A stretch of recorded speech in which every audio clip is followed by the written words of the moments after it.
Hello दोस्तों, नमस्कार। मैं आप लोगों का हार्दिक अभिनंदन करता हूं अपने trader by stock market YouTube channel में। एक्चुअली मैं थोड़ा सा बाहर हूं सर, इसीलिए वीडियो अपलोड नहीं हो पा रहा, तो मैं आप लोगों को इन्फॉर्म कर दूं। तो क्या करिएगा, थोड़ा सा आउटसाइड आना पड़ता है ना।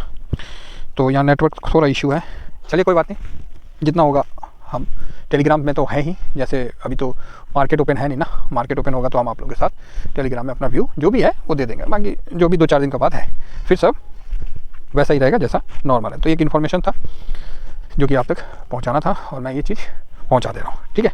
अच्छा, अभी एक वो चल रहा था कि सब कुछ मतलब कुछ लोग नए जुड़े हैं तो उनको थोड़ा सा एक डाउट था कि सर देखिए, सबसे पहले बात ये समझिए, हम लोग इंडेक्स के ट्रेडर हैं, ठीक है, चाहे निवेशक हैं। हम लोग किसी फंड को जाके वहाँ बंदिश में नहीं बंधना है हम लोग को कि हम किसी भी फंड में जाके म्यूचुअल फंड में हम कर, नहीं। हम लोग ETF के हैं, एक्सचेंज ट्रेडिंग फंड के ट्रेडर हैं। मतलब हमको आपका फंड अच्छा है तो हमको ETF में चाहिए, नहीं तो हम फंड लेके नहीं बैठेंगे, समझे ना। फिर आप क्या काटोगे नहीं काटोगे, आफ्टर मार्केट क्लोजिंग के बाद आप क्या दोगे नहीं दोगे, हम खरीदें आपको इतना में, आप मेरे को क्लोजिंग के रेट पे दोगे बाइंग, तो ये सब झोल झाल में अपन को पढ़ना ही नहीं है। सीधी बात है, देखिए व्यू क्लियर होना चाहिए, रिटर्न तो बात की बात है। आप क्या कर रहे हो आपको ये पता होना चाहिए सबसे पहले, नहीं तो इसी में आदमी कंफ्यूज हो जाता है, ठीक है। तो मैं सोचा कि एक बार आप लोगों को डिस्क्लेमर दे दूं कि हम लोग ETF ट्रेडर है, समझे ना। एक्सचेंज ट्रेडिंग फंड को हम लोग उसमें स्विंग करते हैं, क्लियर है। अब तो कोई डाउट नहीं रहेगा किसी को, तो आप बोलिएगा नहीं सर, ऐसे तो किसी को डाउट होगा नहीं। तो देखिएगा, वीडियो मैं थोड़ा मोबाइल से बना रहा हूँ तो आगे पीछे हो जाए तो एडजस्ट कर लीजिएगा, है ना। तो देखिए, सबसे पहले आप इसमें क्या सर्च करिएगा, तो NSE India.com, बस यही सर्च करिए और जो इसका सबसे पहले वाला है उसको क्लिक कर दीजिए। जैसे क्लिक करिएगा तो आपके सामने ये इंटरफेस खुल के आ जाएगा, है ना, यही आता है। अब इसमें क्या है कि बहुत लंबा चौड़ा कहानी रहता है, समझे। आधा आदमी को समझ में नहीं आता कि सर कहाँ ढूंढें, कहाँ कौन सा ETF लें, ये लें वो लें। हालांकि मैं इस पर वीडियो ऑलरेडी बना रखा हूँ, फिर भी जो नए लोग जुड़े हैं, चाहे एक बार रिवीजन हो जाएगा आप लोगों का। तो कहाँ से सर हम इंडेक्स का ETF को ढूंढेंगे, सबसे बड़ी बात यही होता है। अगर आपको ढूंढना है तो कहाँ से ढूंढेंगे, तो ये आप आ गए यहाँ मेन साइट पे।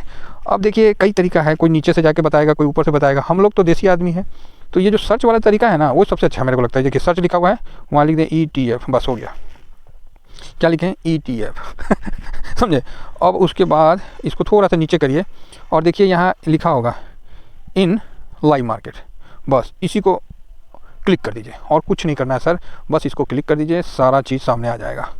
जैसे आप इसको क्लिक करिएगा आपके सामने ये इंटरफेस खुल के आ जाएगा, ये देखिए, ठीक है।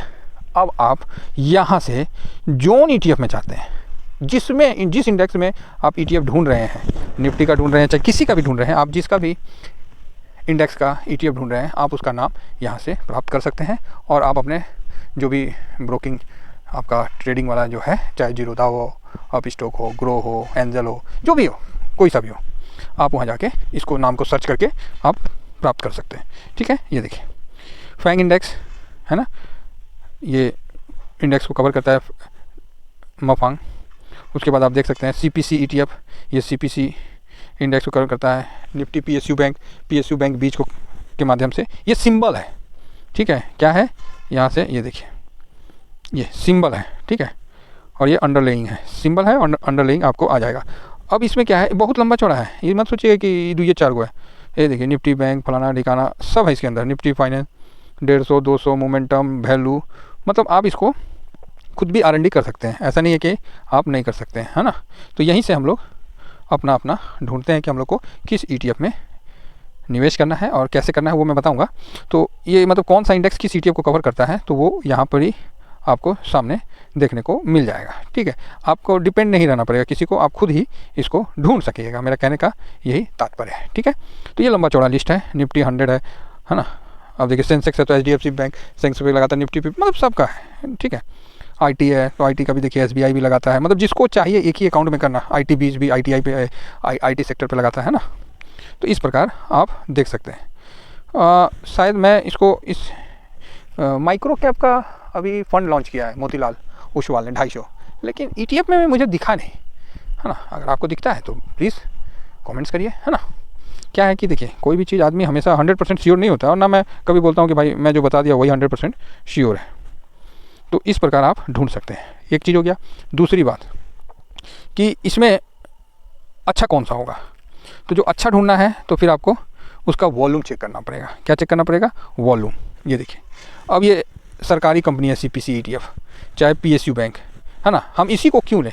क्योंकि भाई साहब इसका जो वॉल्यूम है ना, ये अपने आप में बहुत ख़तरनाक है। ये देखिए, ये वॉल्यूम है ना, ये देखिए 43 लाख, 27 लाख। तो मतलब जबकि मार्केट कम, मतलब उस दिन उतना हरकत नहीं हुआ है, तब का वॉल्यूम बता रहा हूँ। तो इस प्रकार आप किसी भी ETF का वॉल्यूम चेक कर सकते हैं। क्लियर हो गया? अब किसी को डाउट नहीं होना चाहिए। अगर आपको CPSE का, मान लीजिए आपको पसंद आ गया CPSE ETF, अरे ये क्या आ रहा है, एक सेकेंड, ये हिंदी कहाँ से आने लगा? CPSE ETF, yes. तो ये आपको सामने आ जाएगा, है ना। तो जैसे आप CPSE ETF को सर्च करिएगा तो इसका पूरा बायोडाटा आपके सामने खुल के आ गया। ये देखिए, है ना, ये सरकारी कंपनी को कवर करता है। और इसको हम निवेश इसलिए करेंगे इसमें कि यहाँ देखिए 2014 से लिस्टिंग है, और इसमें जो डिलीवरी पोजीशन आप लोगों को पता ही है 71% के आसपास लिया गया है। ठीक है, एक सेकेंड, मोबाइल में ना काफ़ी दिक्कत होता है ये। अब इसमें क्या करना है, हम लोग को इसका हिस्टोरिकल डाटा जो है वहाँ पर ही क्लिक कर देना है, तो आपको वहाँ पर ही पूरा मिल जाएगा। क्लियर है? चलिए अब हम देखते हैं कहाँ गया। ये क्या है? ये हिस्टोरिकल डाटा। जैसे आप हिस्टोरिकल डाटा में क्लिक किए, आपको 1 महीना का निकल के सामने आ जाएगा, और यहाँ आप अपना पूरा ध्यान केंद्रित करके यहाँ आप देख सकते हैं कि इसका वॉल्यूम क्या है, ये देखिए, और वैल्यू क्या है, 47 लाख, 25, 55। तो याद रखिए, हम लोग को उसी ETF में कवर करना है जिसका वॉल्यूम ज़्यादा हो सके, तो अपने फील्ड का उसका वॉल्यूम सबसे ज़्यादा हो, बस उसी ETF को कवर करना है। अदरवाइज हम लोग को कवर नहीं करना है। ठीक है, हो सकता है कि कोई फर्स्ट हो, कोई सेकंड हो। देखिए हम लोग का क्या है ना, कि कोई घर का तो है नहीं, है ना, ना मेरा घर का है ना आपका घर का है, हम लोग का घर का तो है नहीं, तो हम झूठे मूठ का इसके लिए हम काहे उतना परेशान हो। तो हम लोग का जो मेन उद्देश्य है उसी पे हम लोग को फोकस रहना चाहिए कि प्रॉफिट बनना चाहिए, और कहीं भी हम लोग गलत जगह, मतलब क्या बोलते हैं उसको, वो ना हो, ट्रैप ना हो। तो इसके लिए सबसे इंपॉर्टेंट है उसका वॉल्यूम। ETF का जान ही वॉल्यूम है। जिस ETF में वॉल्यूम है उसी ETF में उतरना है। प्रॉफिट बनना नहीं बनना वो बात की बात है। ठीक है, और जैसे नए ETF आ रहे हैं तो उसके बारे में लोगों को पता ही नहीं है, तो स्वाभाविक है कि उसमें वॉल्यूम नहीं रहेगा। जिस चीज़ के बारे में पता ही नहीं है तो उस चीज़ में कहाँ से वॉल्यूम आएगा। और साथ में ही ऐसा तो है नहीं कि ETF के बारे में आपको कोई बहुत ज़्यादा न्यूज़ चैनल बताता है। न्यूज़ चैनल भी नहीं बताता है। क्यों बताएगा? क्योंकि वो जानता है कि ये तो अगर लोगों को पता चल गया तो फिर बाकी चीज़ का वैल्यू ही खत्म हो जाएगा। तो ये सब कई कारण है। तो आशा करता हूँ कि आप लोग समझ गए होंगे कि ETF कहाँ से ढूंढना है, और उस किसी भी ETF को आपको लेना है तो उसको सबसे पहले वॉल्यूम चेक कर लेना है। ETF का सबसे बड़ा चीज़ है। हाँ, उसके बाद अगर उसका मार्केट कैप वगैरह चेक कर लेते तो ये बहुत अच्छी बात है। अगर उसका मार्केट कैप वगैरह चेक कर लेते हैं आप तो ये काफ़ी अच्छी बात आती है। हाँ, अगर उसने थोड़ा पुराना है तो और भी अच्छी बात है, ज़्यादा पुराना है और उसका रिटर्न बढ़िया दिया हुआ है इंडेक्स के मुकाबले तो बहुत सुंदर है। ETF हम कोई सा भी लेंगे वो इंडेक्स से ज़्यादा रिटर्न देना चाहिए। सिंपल सा बात है। जो ETF इंडेक्स मान लीजिए हम निफ्टी 20 ले रहे हैं तो निफ्टी 50 से ज़्यादा रिटर्न देना चाहिए। ये नहीं कि निफ्टी 50 इतना ही दे, नहीं, उसको ज़्यादा देना पड़ेगा तभी हम उसमें निवेशित रहेंगे, अदरवाइज नहीं रहेंगे। और कभी कल देखते होंगे कि ETF के प्राइस में ऊपर नीचे होता है, मतलब परसेंटेज में। मान लीजिए आप सिल्वर का ले रहे हैं तो किसी का 0.4 है, तो 0.4 है, तो किसी का 0.18 है। तो उस कंडीशन में क्या होता है ना, जो वॉल्यूम है ना वो ही बहुत बड़ा भूमिका निभाता है। इसीलिए मैं इस चीज़ को बोल रहा हूँ कि ETF का जो जान है ना वो क्या है, उसका वॉल्यूम है। तो आशा करता हूँ कि ये चीज़ आप लोग अच्छी तरह से समझ रहे होंगे। बाकी मैं तो ढूंढा, मुझे नहीं मिला। क्या देखिए, मुझे पूछने में ना कुछ शर्म नहीं आता है, और मैं इस चीज़ को आप लोगों से जानना चाहूँगा, क्या मोतीलाल ओसवाल का 250 का ETF आया है क्या?